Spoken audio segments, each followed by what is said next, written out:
Yeah, that just happened. So this is probably going to be a bit of a lengthy one because I got some things to expound upon. So I figured this is the perfect time to do it. This movie is called Shadow in the Clouds. And a recent release, I've watched it on Netflix. Y'all could probably check it out there too. So without too many spoilers, this young lady is a pilot in the WAAF, the Women's Auxiliary Air Force, and she is on a mission with a bunch of other guys carrying a package. And if you listen closely, you can hear what's in that package. Now, yes, that is a baby in there. So the movie is basically painting this portrait of this woman trying to get this baby somewhere, the baby and herself somewhere safe. And all of the men are basically just assholes, for lack of a better term. There is a gremlin on this plane. A gremlin that is destroying things and tearing stuff up. And, you know, she saw it and nobody's believing her, of course. But the gremlin stole the baby. I don't know if it was trying to eat the baby or whatever. They never really get into that. But the gremlin stole the baby, and so she was forced to climb on the outside of the plane to shoot the gremlin and to get the baby back. And then she had to crawl, still on the outside of the plane, back into the inside of the plane where, mind you, they're in the middle of a dog fight in the air against Japanese warplanes.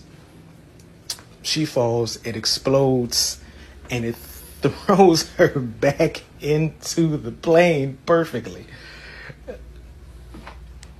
Can't make this stuff up. You cannot make, and the crazy thing is, this is like the craziest moment in this movie for sure.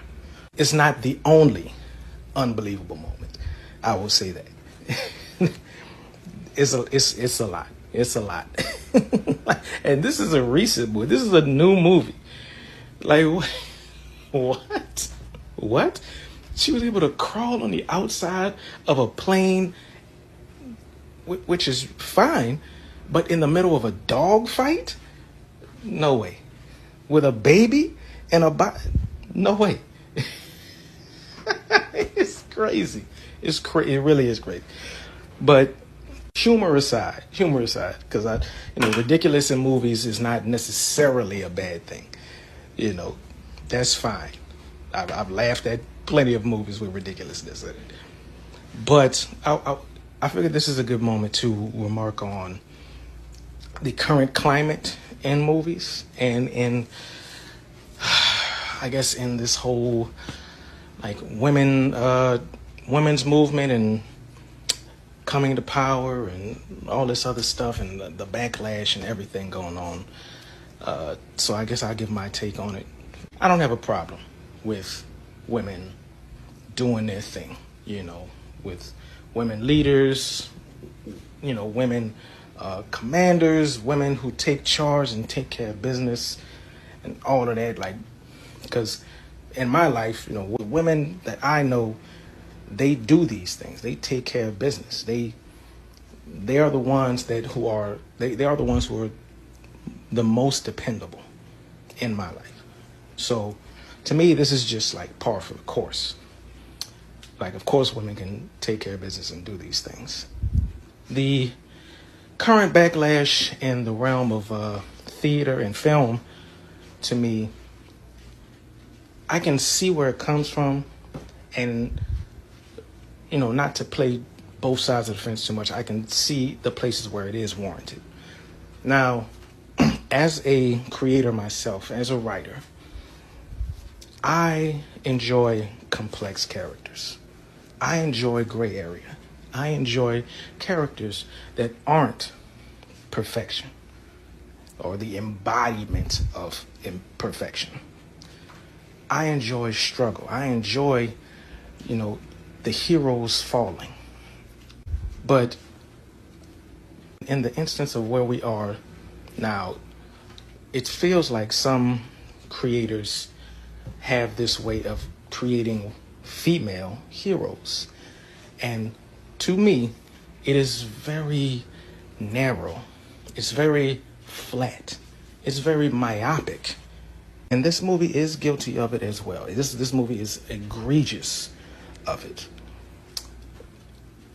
In order to make these women look very powerful, they make everyone around her idiots or bad people or immensely flawed or cowards.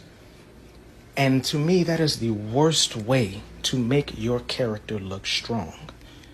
Because this entire movie, even though I don't want to spoil it too much, every man in this movie is ill-equipped. They're either a misogynist to the umpteenth degree. They're either incredibly rude to the point of bafflement to why would anyone treat another human being this way, or they are weak, they are ineffective, or they're cowards. And she is quite literally the only capable one in the movie. And to me, that is the worst possible way to convey the bravery, the brilliance, and the strength of your character. If they're surrounded by idiots, of course they're going to look smart.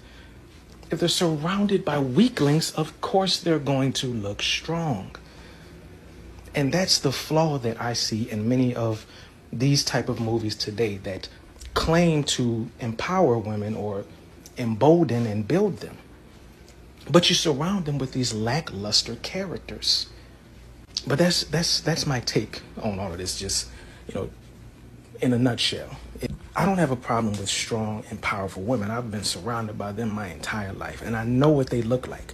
I also know that these women are far from perfect.